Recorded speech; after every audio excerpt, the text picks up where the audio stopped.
What was that? That's what senators are apparently for. Oh, We're seat warmers. That was not bad. good morning. I'd like to call the meeting to order. I got it on. Good morning. I'd like to call the meeting to order and get us underway here so that we can get underway going home. So that's my plan. Noon, 1 o'clock's our target. Hope we make that. As you might recall, we left off yesterday with our 2:30 agenda, K-12 education program and assessments. We had discussed general discussion from WDE and the state board. We covered WDE information on the breadth of Whitetop interim and summative assessments with Carrie. We'll start by receiving information from WDE regarding civics education and update on the promulgation of computer science, although we did quite a bit of that, but that's still on our agenda, am I right? So we'll start with that. Is there anything else we want to do on that, Carrie? Dickie? Yeah.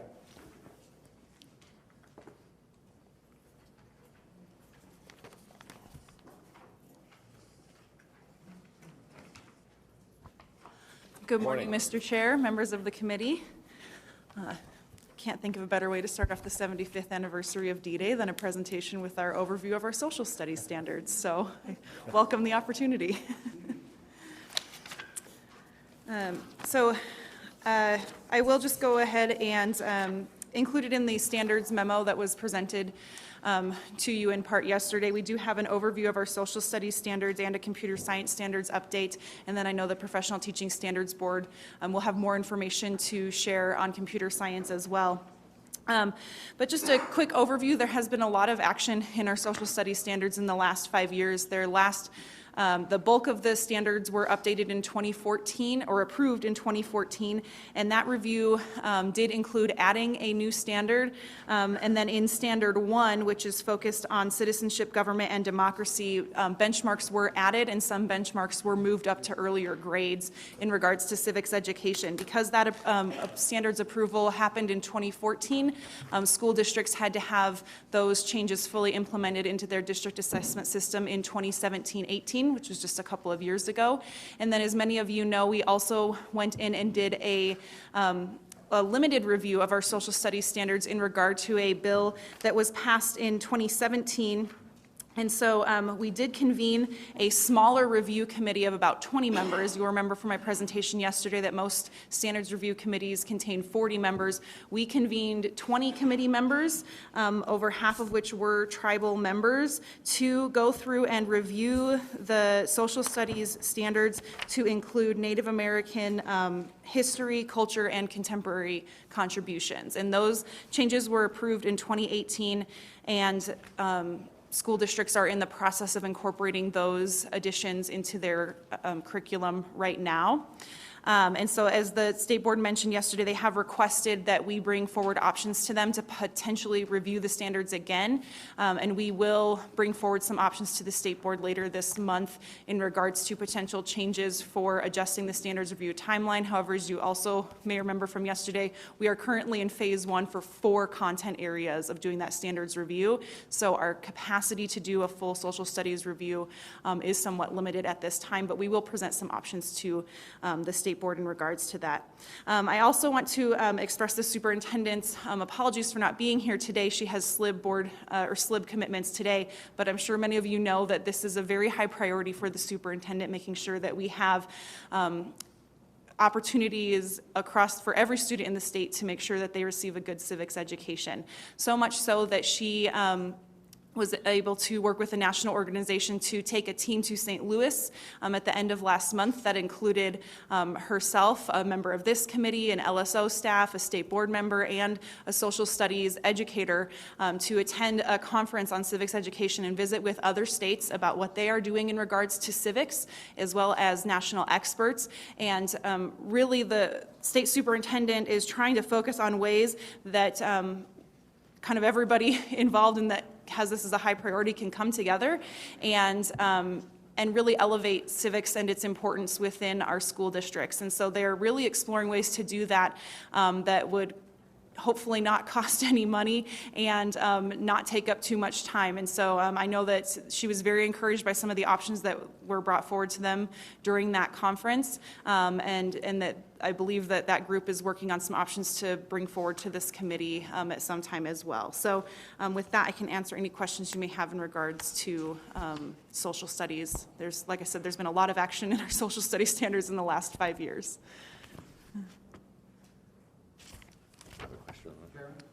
Representative Pete Perinen. Thank you, Mr. Chairman. Is there anything in the foreseeable future that some of these social studies standards will be tested on the White House? Mr. Chairman, Representative Pete Perinen, right now, unless legislative action dictates that, that is not a change that would be made by the department. Please proceed. All right, so with that, I'll move on to computer science. Heard part of this update yesterday as well.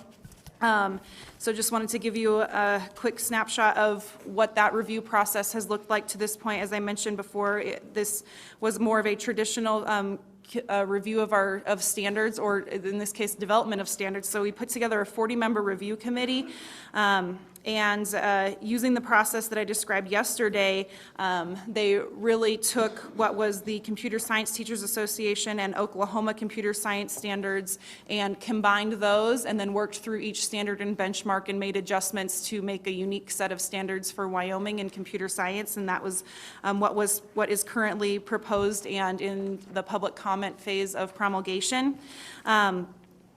Really, the exciting part for us with computer science is that this is an area where I think you'll recall this was part of the this was an Endow piece of legislation, and there is extremely strong business support, and we have seen business step up to help school districts in a lot of ways. One of the biggest ways recently is in a $95,000 grant from Microsoft in order to provide strategic CS for all resources and implementation planning, or script training. We actually had our second script training just this week, and I believe we have nearly our capacity to offer script training. We can offer that to up to 30 school districts, and we had over 25 sign up. So over half of our school districts will be able to receive some direct training and assistance thanks to this grant from Microsoft in regards to developing their plan as a district for implementation of computer science within their schools. And so, yes. Senator Landon. Thank you, Mr. Chairman. Can you help me with that acronym again, just in case my constituents ask why we're providing strip training?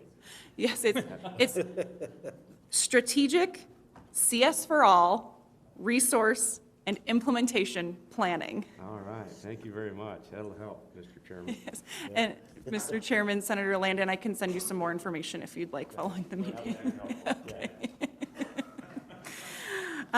And so the initial round of training is 2 intense days in which districts are facilitated through laying out a roadmap for implementation, and there's a check-in at the 3-month mark, at the 6-month mark, and then a year following. So it really is an opportunity to help districts decide what their best path forward is and set their vision for implementation of computer science within their curriculum, as well as to have other districts in the room with them and see how this is being implemented in other areas of the state as well. The only other note that I would have before I'd welcome PTSB up to the table is that we did last year prioritize computer science in a couple of grant opportunities through the Wyoming Trust Fund for Innovative Education and 21st Century Community Learning Centers, and we do plan to continue prioritizing computer science for the next couple of years in any existing grant opportunities that we have, and are continuing to seek any other grant opportunities that we can find to just assist school districts, because as I mentioned yesterday, this is the first time that we've added a brand new content area to the basket of goods, and so trying to make sure we are able to offer as much support as we can as an agency. Senator Rothfuss. Thank you, Mr. Chair. Kari, if I remember correctly, last year or the year before, we passed legislation that allowed for computer science professionals to work in the classroom. Senator Rothfuss. Curious if that has happened, and if so, if it's working well. Mr. Chair, Representative Connolly, the Professional Teaching Standards Board may be the better agency to answer this, but I can tell you that there is what is called a PIC license, which is basically an opportunity for career professionals to become licensed. They are also working on micro-credentialing and on exception requests to teach a slice of computer science. So instead of having a full endorsement, they would be able to teach, a single course. So I know that the PTSB has been very active on this front, and this. But I'm sure they will speak more to that once they're up at the table. Mm-hmm. Senator Office. Thank you, Mr. Chairman. A follow-up on Representative Connolly's question. We actually started this effort, I think, 2 years ago, if I'm not mistaken, by a motion after receiving a report that we had something like 7 or 8 total AP test takers or passers. I'm not sure which it was. I think it was passers in the state of Wyoming. And set in motion, I think, a series of steps, which included the computer science legislation that we passed.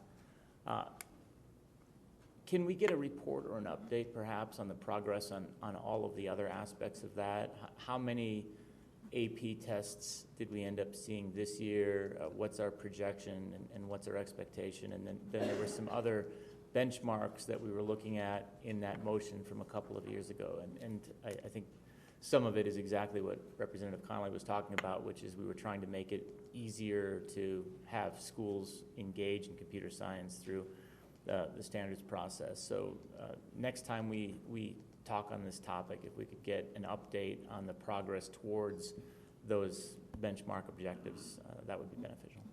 Thank you, Mr. Chairman. Mr. Chair, Senator Rothfuss, yes, I do remember that report. It included how many teachers are certified to teach computer science, how many districts are offering computer science, and how many students are taking AP courses. So that is. Okay. Representative Brown. Thank you, Mr. Chairman. Kari, just a quick question for you. When we passed this, we put it forward for the 22-23 school year. I know we've had a couple of back and forths with the actual standards themselves being delayed just slightly at this point. But I'm just curious if you see or if you've heard from local school districts anywhere across, especially the smaller ones that we heard of when we were passing this legislation, if we have any concerns about that school year start date still at this point, or if we're on track for that as well. Mr. Chair, Representative Brown, so we're hearing a variety of answers on that front. As we know, there were some school districts that were already teaching computer science, and they'll have to do an alignment check with their curriculum once the standards are developed, but they'll have very little work to do. And then we have some school districts that have never had a certified computer science teacher, and this is all brand new territory. So the answer to that is really quite spread across district to district. Once we have completed this first round of script training, I think we will have a slightly better idea of exactly where school districts are at. At this point, the issue that you mentioned, one of the biggest hurdles for school districts is that they cannot start aligning curriculum until the standards are in place. So that is, from our perspective, one of the highest priorities right now is making sure that we get good computer science standards in place so that school districts can then begin that work of implementing those standards. Anything else? Questions? Comments? Does that conclude, Kari? Yes, Mr. Chair, and then I believe PTSB has some Okay. good information to share with this We'll go committee to as the well. next part of the agenda, which I show is Brennan O'Connor and Tracy Ragland from the PTSB.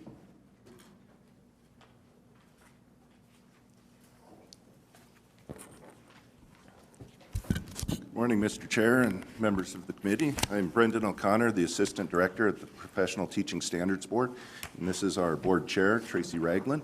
He's also a principal at Newcastle High School. And so in your packets, we have provided you a brief outline of what PTSB has done recently and traditionally to address computer science education in the state. The computer science endorsement has been around for a number of years, decades, in fact. So we have maintained that, and so a person can go through a complete educator preparation program to earn the computer science endorsement. One recent change that our board made to address assignment and hiring options for district is to change the grade band on that full computer science endorsement from a 612 endorsement to a K-12 endorsement. And so what our intention and our hope for that is, again, for especially our smaller districts, is that that would allow someone who has that endorsement to teach at all grade levels, and again, providing more flexibility for employment in the district and getting computer science curriculum to the students at all grade levels. We've also, for a number of years, had the professional industry and career permit, which allows an individual from an industry, and there's a range of industries that we will accept this in, but computer science personnel can come in with at least 2 years of experience in computer science. They would have the permit to teach computer science in that, and during their time under that permit, they are required to complete different professional development opportunities that they would work out with their district. So for example, if the district felt like they needed a little bit more of an education background or some classroom management types of classes, then that could be part of that professional development plan. Because again, coming in from industry, they have the content knowledge in that topic. And so it's a way to get people in and get them trained up during their career. And you know, I have held a PIC permit. It was in a different area, but I worked in the Powell School District for 15 years, and the computer science teacher at the high school was brought in under a PIC permit and was very successful during her time there. I'm not sure if she's still teaching there or not. Another recent development that our board has considered is through our staff research. We were seeing what other states do for getting computer science instructors in. And many that we have found across the nation require just a minimum of 15 hours in computer science, or a minor of at least 15 hours in computer science, to add on an endorsement. So they're an already licensed teacher. They can add on this endorsement through demonstrating that they've completed at least a minor of 15 hours in computer science. And that aligns with the programs that have been provided by the community colleges in this state. And so it was a way to broaden our scope so that an individual could take these classes, they could take them online, and then be prepared to add that endorsement and teach in our schools. And so we have had a lot of input from the community colleges about that. They're very excited about that. We've actually heard from some teachers who have completed some of those programs. They feel that they are very well prepared to teach the standards, as the State Board of Education has been addressing those as well. They were very confident that they were trained well enough that nothing on the standards that they would be teaching their students came as a surprise to them, or anything that they would feel like they would need additional training in. So we feel like that is another option. Again, this would be an add-on endorsement. They've already got a teaching career and a license. They would just be able to add that on. As was also mentioned, the slice, being able to teach a slice of computer science, that is our exception authorization. That is also for already licensed teachers who apply to the PTSB with a professional development plan saying, my district wants me to teach this class coming next fall. I am going to take such and such training. And so we get those applications in and those plans, and we have a little committee made up of our staff plus business and industry professionals that review those plans and provide feedback. So for example, if they are only taking one weekend class of code.org, we would provide some more feedback. You need to do a little bit more than that in order to teach those classes. And so what we have seen in those applications is a number of instructors wanting or being assigned to teach AP computer science classes, and so they need to take some of those trainings, and many of them have taken the options at the community colleges to build their skills in that way. They've taken some code.org, they've taken some Google educator training, they've done a number of different activities for that our committee has approved. And then also at the last board meeting, kind of jumping back to the community colleges, our board has granted us, as staff, the opportunity to receive program approval applications from the community colleges for those 15-hour credit programs that they are offering. And so at their board meeting coming up on Monday, the board will be considering the program proposals from Central Wyoming College, Western Wyoming Community College, and the Northern Wyoming Community College District. Those three have supplied us with their programs, course descriptions, sequence, and so forth. And so the board will be considering those and taking action on those Monday. We certainly welcome any other community colleges who have a computer science program to submit approval plans for the board's consideration. At this point, for the exception authorization, the slice, we have received 20 applications and have approved around 20 applications for those teachers so that they can get into their classrooms and start teaching in the districts. We have about that many, 20 or so, on a PIC permit. And I don't have the direct numbers of the full computer science endorsement in front of me.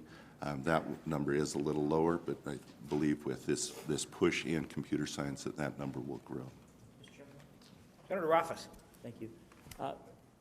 I would like to ask for that data, if you can get us a year-by-year approach to that so that we can actually see the change that has been instigated. And I think we certainly appreciate the efforts to make sure that we're facilitating this. I would ask, though, and this is something that Anish has provided testimony in the past, she's made it clear that the PTSB would facilitate this rapid adoption. And my question is, are we doing everything we can? Is there a demand out there that isn't being met because of certification requirements, or do you feel that there are enough tools in place based on the recent actions of the board to ensure that we can get all of the districts staffed up with a reasonable amount of effort in place? In my opinion, excuse me, Mr. Chair, in my opinion, Senator, I do believe that with the various options that I've just outlined, that we are providing a number of routes for instructors to be prepared, to build up their skills, and to educate the students of Wyoming. Just before the meeting, I had a superintendent say, I need to talk with you about that exception authorization and get a little clarity on how I get my staff trained in that and get those on there. Follow up, Mr. Chairman? Follow up. The other thing that we talked about was trying to have this transition period where, as we're ramping up from zero to theoretically leading the country in computer science education, we might need enough flexibility where we can be putting this project together a little as we're taking the plane off from the ground and ensuring that we're not waiting until entire certification in all computer science, the 15 credit hours, recognizing that's going to take a couple of years probably for an active teacher to actually achieve that. Do we have paths, and it sounds like this slice concept of you're going to teach one class is probably the path, but I just want to verify that's a quick enough process where a teacher that's on the 15 credit hour path is going to be able to still find a quick approach to be able to offer a single course next year with again, reasonable effort, where they don't have to quit their job teaching to go to one of our colleges for a semester and then go back. Is that a fair assessment, that this slice that you're talking about is a quick enough and efficient enough process that our teachers can be doing that perhaps within a semester and ramping up for next year? Mr. Chair, Senator Rothfuss, that's exactly what the exception authorization does. It allows the person to be in the classroom while they are taking their coursework. And so a number of those 20 that I mentioned, I believe I did say that they were taking some of the community college courses. They could continue that and just do that route over the however long it would take. Those courses are online, so they wouldn't have to quit their job and go. The University of Wyoming, been told that they are getting their upper level computer science up and are hopeful to have those online and going by spring of 2020. And so someone could continue on and do some higher level ones. So yes, we are trying to address that it's a quick way. We have a licensed teacher who has some experience. They get some training over the summer. They can start next fall. They can continue their training for however long. Well, the exception authorization is good for 1 year, but it can be renewed up to 3 years. Excellent. All right, well, thank you for the hard work on this. Appreciate it. I would just follow up on what Senator Rothfuss had to say, because I really appreciate his comments. And the computer science initiative that went through the legislature a couple years ago, in my way of looking back over things that have happened, was one of the most supported, let's go get this done deals that I've seen down there. And I think we're all passionate about how important it is for the future of our young folks. So, Representative Flittner. Thank you, Mr. Chairman. Actually, you all pretty much covered it, but I was just wondering also, too, if our community colleges, the three that are on board to provide this instruction, were correlating with the University of Wyoming. Is this going to be kind of the same online coursework that they will all be providing? Thank you, Mr. Chairman.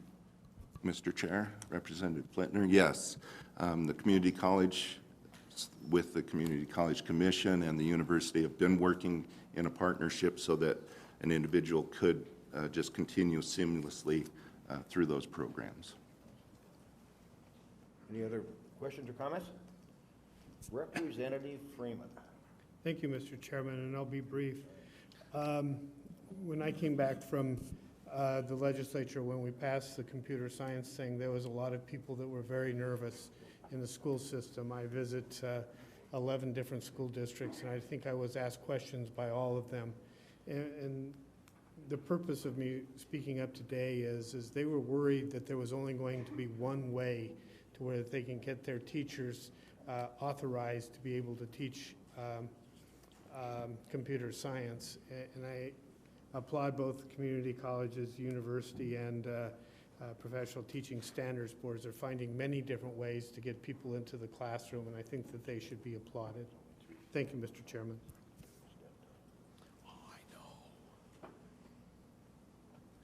Please proceed. Any comments? Mr. Chair, that's all I have. We appreciate your support, and we are looking forward to, we have been partnering with the Community College Commission, the university, and with the Department of Education on additional ways. We're researching additional ways to build the skills of the teachers in the state. Okay. Further questions? Okay. Anything else? That- Thank you very much. Thank you.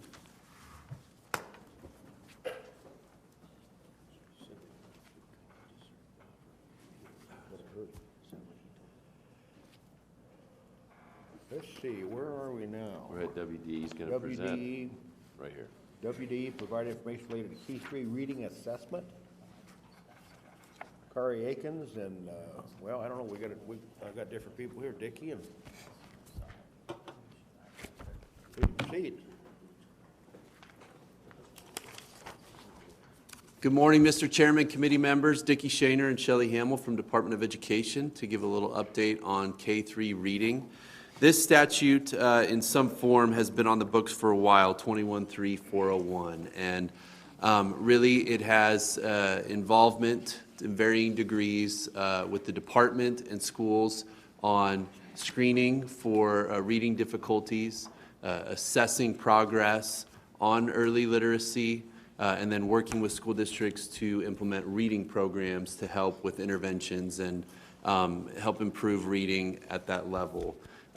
Over the years, there are some terms of art that were used in the statute along with sort of varying degrees of approval or recommending by the department that just caused some confusion in how the statute was supposed to be implemented. And so you combine that, sort of the interpreting issues, with the fact that assessments that were used for measuring progress on this statute have changed relatively frequently in the recent past. And so that all kind of came to a head this legislative session, and House Bill 297 made some great strides in really clearing up a lot of that confusion, really laying out the responsibilities of districts and the department, and I think strikes a really good balance and puts us in a great position to really move the needle on early literacy. So I'd like to turn it over to the Chief Academic Officer, Shelley Hamill, to explain the changes that happened in 297 and some of the work the department's doing. Good morning, Chair and Committee. I think that we'll just kind of do a brief overview of the current amendments. They can be put into 5 different areas. The first being screening. So now districts are provided with the opportunity to select the screening instrument of their choice, so long as it screens for early signs of dyslexia or other reading problems. It also would be ideal if the screening instrument or instruments that the districts choose to use fold in the 5 skill-based areas that are identified in the current amendment, and those are phonological awareness, phonics, decoding, oral fluency, and comprehension. The second area speaks to intervention programs. Again, districts will be making the selection of the interventions that they choose to use, as long as these are multi-tiered and evidence-based. The third category is the progress monitoring and assessments. So districts will continue to progress monitor each student as they implement their interventions to inform that ongoing intervention work, kindergarten through 3rd grade. The changes identify, however, that the 3rd grade summative Y-top reading assessment will be the measurement that's used for identifying progress towards the 85% proficiency target. The 4th area is reading plans. So the change here is that for any school not meeting the 85% proficiency target in those 5 areas that I just mentioned are now required to create a reading plan at the school level that will identify what changes they plan to implement the following school year. That will be rolled up to the district level and added to the district level plan that was already in statute. And then the 5th overall area is the WDE support. So WD has been identified as a partner to provide ongoing training and support to district staff through professional development opportunities. So with that quick overview, I'm happy to walk through the memo in a little bit more detail or simply answer questions that you might have. Okay, questions, comments? Please proceed. Anybody? Okay. Okay, go ahead. Thank you. Thank you. Okay, I think that concludes Yesterday, our 2:30 agenda item from yesterday. public comment. Public comment on any of the 4 bullet points that were discussed. Bill Winnie. Mr. Chairman. I've been worried, Bill. We hadn't heard from you yet. I try to make sure I say something useful. Not that the state people you've seen don't say something useful, but I've observed in the legislature you do have those. Oh, did you turn your mic on? I thought it was, Green. Green's gotta be green. green, red, I'll learn. I try to say something useful, and I know sometimes you guys hear a lot of just opinions. But with regard to reading, I find myself in a mixed marriage. I love to read. My wife, not so much. Mid-career, she chose to go get a master's degree in reading education because she saw a deficiency in the reading world. By the way, she got a 4.0 on that degree and graduated with distinction, something I never quite got to. But anyway, along the way of my military service, my youngest boy got a reading deficiency in 1st and 2nd grade, and we didn't figure it out till about 3rd grade, and we went and pretty much got it fixed. To this day, he still has a reading problem, so to speak. He did graduate from UW, did all right, no complaints, but reading's important, and I'd ask you to look around at things. If you look at your prisons, you find a lot of those in the prisons can't read or barely read. And if you look at our military, everything we do involves reading in some way. I mean, in my case, I was operating nuclear reactors, and we have tech manuals that would fill this room. You know, everything's going electronic, so you have the electronic screens. And I'd like to be clear on something. Reading is not the same as an English class. It's different disciplines. An English teacher cannot teach reading as such. It's just a different educational discipline. I'd also offer you not to be fooled by the allure of computers. There is a screen-to-eyeball interface we need to talk to, and there's also the paper-to-eyeball interface. And we're starting to see studies that tell us that comprehension is better from the paper page than the computer screen. I think this is really important, and I know that both you and the appropriators have to figure out how to divide, like Solomon, how to divide the educational baby, and that's not an easy thing to do. I did hear, I think yesterday, a remark by somebody that said you thought you had seen one of our appropriators that actually had a heart. They have a tough job. But if I were king for a day, I would put a reading specialist, a master's degree level reading specialist in every school. I just think it's that important, and particularly in the first early grades. Subject to your questions, thank you. Questions, Bill? Thank you, Bill. Other public testimony, any of the 4 bullet points, please come forward.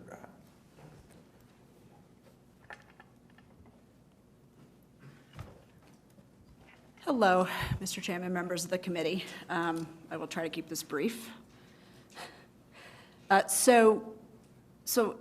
name is Heather Fleming. I'm a literacy advocate, and I was a former partner in a Wall Street firm. And so my literacy advocacy is informed by, by trying to find efficiencies, right, and trying to identify the variables which we can control, particularly now as relates to literacy. We cannot control for poverty. We cannot control for how much English a kid comes to school with, or a dialect, nor do we want to. We can't control for learning disabilities. Dyslexia accounts for about 80% of our kids who can't read. Within our IEP group of 12,000 some odd kids, only 34% are identified as dyslexic. We know just based on statistics that this is low.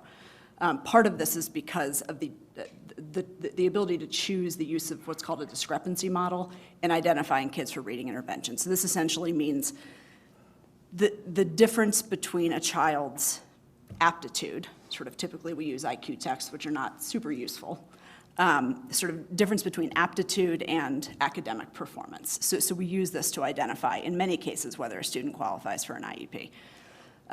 So this misses a lot of kids, which is why, dyslexia particularly is largely underdiagnosed. We can control for how we assess kids, which we're trying to do with the K-3 reading bill. We can control for the use of that data to inform instruction, right? What specific gaps do they have?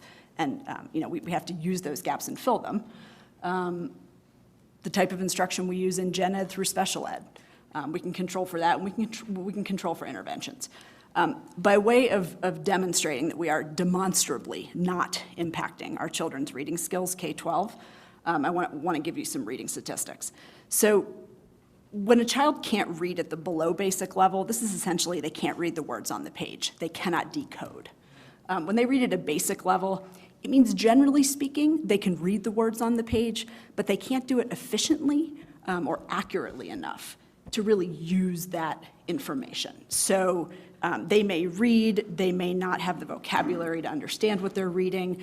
It may take so much work to actually decode the words that they can't really comprehend. Okay, so that's kind of basic and below basic, which I use for determining sort of, most people use for determining below the proficient level. So YTOP last year, 48.56%, so nearly 50% of our third graders were basic and below basic. 10th graders, 50% were basic or below basic. So that's just overall, that's all our kids, right? No change. A little up and down in the middle, no change between third grade and 10th grade. If you look back, last year was the first year of YTOP. Historically, it's been closer to sort of 40% of third graders don't read, proficiently. We get to 11th grade, it's about 65%. Again, those numbers are not going down. Now I want to talk about quickly, specifically the children who are really impacted by not being able to read. So this is, our free and reduced lunch kids. Third grade, 62%, basic and below basic. By ninth grade, 67%. 11th grade, still around 65. Free and reduced lunch kids are about 36% of our population. So, 36% reading at a 62% grade level in third grade, not improving. That's a problem. About 15% of our kids are on IEPs. We know this should be closer to kind of 20-25%. Third grade IEP kids. So these are kids on IEPs who take. I took out the children who are tested with different than grade level standards. These are children typically who have intellectual disabilities. So these are kids without intellectual disabilities who are on IEPs. Third grade, 85%, basic and below basic. 10th grade, 87%, basic and below basic. We are not improving these kids' scores. Our Hispanic population, which is about 14% of our population. Third grade, basic and below basic, 60%. 10th grade, basic and below basic, 63%. Our English learners, which federally includes Native American children for reasons both of different language and dialect. In third grade, if we include that group, 77% are reading basic or below basic, 10th grade, 81%. So our proficient and advanced kids statewide, that group of kids goes from 51.1% reading at grade level to 51% in 10th grade. So that's not changing either. So why? Well, as we tried to address through the reading bill, the root of this problem is that teaching colleges do not explicitly prepare teachers how to teach reading. You ask any teacher if they learned the rules and the sounds and the structure of our language in their undergraduate or graduate, frankly, even in special ed, the answer will be an unequivocal no. So we're not teaching our teachers how to teach reading. If you don't know the structure and the rules that govern our language, when a kid makes a mistake, you don't know why they're making it, right? And these kids who struggle, so the free and reduced lunch kids, the IEP kids, the Hispanic kids, they all present with reading comprehension problems in third grade. For different reasons, they arrive at those levels, right? They arrive at those difficulties. But they all arrive with these problems, and we kind of go, gosh, I can't, I don't know. Well, we do know. Science of the brain tells us everything we need to know about how to teach reading. There are functional MRIs that demonstrate what happens in the brain when a child learns to read and what's happening in the brain of a child